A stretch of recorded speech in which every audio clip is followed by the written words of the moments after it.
Le Mali, la Syrie, avec un succès réel de l'opération Serval.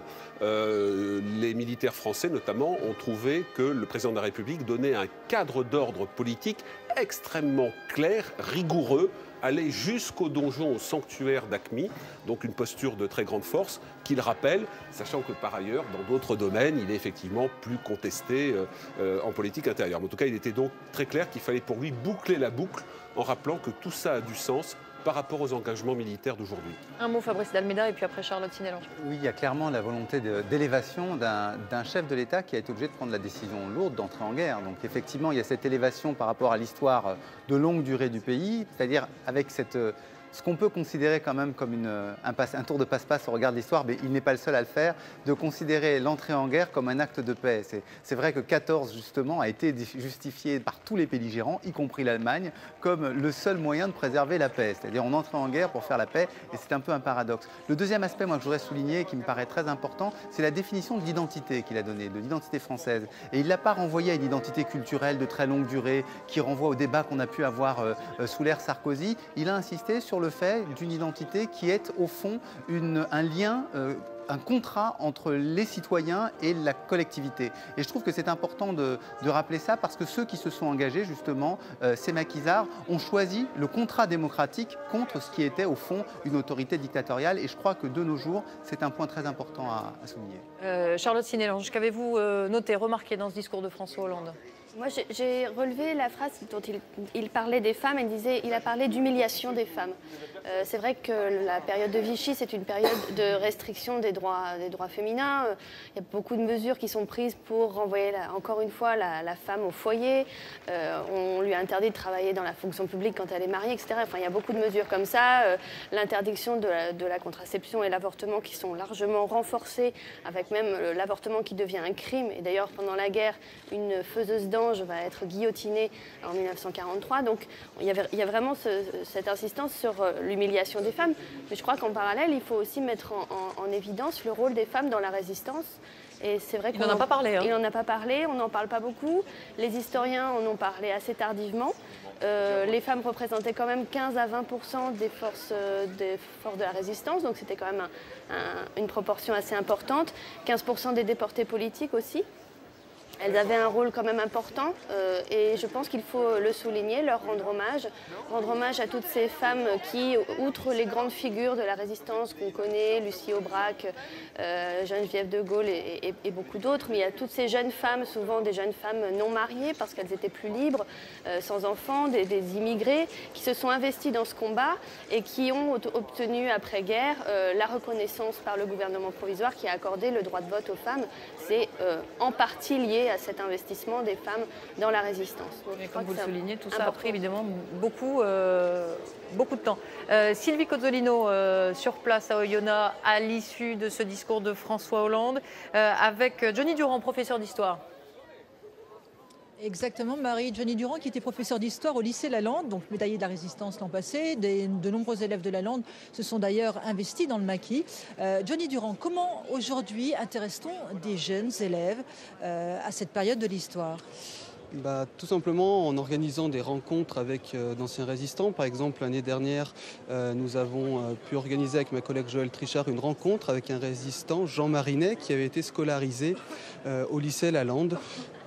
Du coup, les élèves sont particulièrement touchés, émus par cet échange. Alors aujourd'hui, oui, on entend souvent que les élèves connaissent mal ou se désintéressent de leur histoire, mais du fait que ce résistant ait été dans leur établissement et leur âge au moment des faits, rendent cette histoire particulièrement saisissante. En fait, il faut leur parler de leur proximité, de leur histoire locale. Tout à fait, la culture locale et l'histoire résistante très forte dans le département de l'Ain, et c'est le cas également à Oyonnax, au lycée Painlevé. Cette histoire résistante permet donc de mettre à l'honneur la résistance dans les différents établissements de l'Ain. L'histoire est un bon vecteur pour leur parler d'engagement ?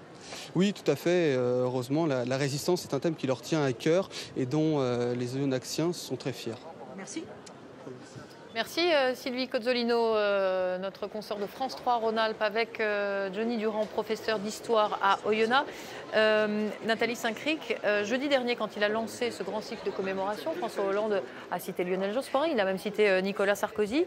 De Gaulle 2 fois, oui, mais donc, Jean Jaurès 1 fois. Donc est-ce qu'on peut parler de rupture ou est-ce qu'il s'inscrit du point de vue de l'histoire dans la ligne de ses prédécesseurs, qu'ils soient de droite, de gauche Il est dans la ligne de Nicolas Sarkozy qui le premier justement avait fait du 11 novembre un pont entre deux guerres, en considérant pour tous les morts pour la France. Donc là-dessus il n'y a pas de rupture. Il y a une chose, je voudrais rebondir sur ce que disait Fabrice tout à l'heure à propos de l'identité française. C'est-à-dire qu'il l'a décrit, il ne fait pas ce que certains chefs d'État ont eu tendance à faire, c'est de dire on était tous sympas pendant la guerre, c'était merveilleux, on était une grande collectivité. Il dit il faut célébrer le passé, ses gloires comme ses drames. C'est-à-dire aussi voir ce qui s'est passé pendant Vichy. Vous parliez tout à l'heure du maquis, c'est-à-dire des gens qui ne voulaient pas aller au STO. Certains ont accepté d'aller au STO. Donc, si vous voulez, il s'inscrit dans la ligne. Et je voudrais juste faire référence à son discours du Veldiv, c'est-à-dire son premier discours du Veldiv qui était arrivé après celui évidemment de Chirac qui avait fait le grand tournant en tenant compte des responsabilités d'État. Et François Hollande était arrivé aussi dans la même mouvance que Jacques Chirac. Presque un peu plus loin d'ailleurs. Presque un peu plus loin en disant il faut regarder. Il y a une espèce de théorie du bilan. Il ne faut pas raconter que tout le monde aime tout le monde. Et là-dessus, c'est une identité voulue, des valeurs partagées, mais on ne nous fait pas le coup du la France était complètement unie et c'était merveilleux en 1945. Tout le monde avait été derrière le général de Gaulle. Est-ce qu'un discours comme celui-ci, est-ce que les grands discours mémoriels peuvent faire oublier au moins quelque temps la conjoncture ? Ça ne peut pas faire de mal. Je ne suis pas capable d'évaluer, si vous voulez, le poids d'un discours pareil, mais c'est vrai que un 11 novembre, essayer de décrire un peu, enfin de donner le sentiment d'appartenance à une nation, d'expliquer ce que c'est. C'est quand même pas si fréquent, l'amour de la patrie, l'amour de la nation. Aimer la France, il y est allé vraiment, François Hollande aujourd'hui. C'est pas si fréquent d'entendre un discours pareil. Je ne pense pas que ça modifie toutes les mauvaises impressions qu'il y a pu y avoir en termes d'autorité de François Hollande, tous les couacs dont on a pu parler à l'échelon du gouvernement, ni certaines déclarations fâcheuses de certains ministres. Mais ça peut permettre de redonner une espèce de perspective, un peu de grandeur à l'exercice de ce quinquennat. Une parenthèse en ce jour férié. Fabrice d'Almeida. Oui, il y a une deuxième dimension, c'est qu'il faut bien penser que cette cérémonie s'inscrit dans une série. C'est-à-dire qu'on a eu la Corse, là on a le 11 novembre, on aura d'autres cérémonies liées à 14 et à 44 dans lesquelles le président de la République va s'exprimer. Et il va s'exprimer dans différents lieux du territoire. Tout ne va pas se passer à Paris où, comme ça s'est produit là à Oyonnax, il y aura sûrement des choses dans le sud de la France, dans l'ouest, dans le nord. Donc il y a visiblement une volonté de François Hollande de raviver quelque chose un peu partout en France. Et alors que François Hollande remonte à bord de sa voiture, Arnaud Comte, vous êtes en compagnie de Kader Arif, le ministre délégué aux anciens combattants, qui a suivi ce discours, évidemment. Oui, Kader Arif. François Hollande a parlé d'unité nationale. Se souvenir, c'est trouver les ressources d'avancer, d'affronter les difficultés actuelles. Absolument. Je crois que cette mémoire collective, cette mémoire partagée doit être un moment où la France se retrouve autour de ses valeurs, valeurs de liberté, valeurs de paix. Des incidents ont éclaté sur les Champs-Élysées ce matin. C'est une honte. On ne peut pas accepter cela. Comme ça s'est passé matin, mais j'aurai l'occasion d'y répondre. Voilà, hein, vous le voyez, Marie, le président François Hollande est parti. Kader Arif suit le chemin. Et on n'a pas l'impression qu'il y ait une volonté de beaucoup parler sur les quelques incidents qui ont eu lieu ce matin sur les Champs-Élysées. Voilà. Arnaud, quel est le programme du président de la République? Est-ce qu'il rentre tout de suite à Paris? Est-ce qu'il s'arrête à la mairie d'Oyonnax? Alors, il était prévu que le président Hollande, effectivement, s'arrête à la mairie d'Oyonnax, qui est située à 200 mètres de là. Pour l'instant, il n'y a pas eu de confirmation, mais ce qui est sûr, c'est qu'il s'envolera dans 1 heure pour rejoindre Paris. Merci Arnaud. Nathalie Saint-Cric, Kader Arif, au micro d'Arnaud Comte, à l'instant, disait « J'aurai l'occasion de répondre ».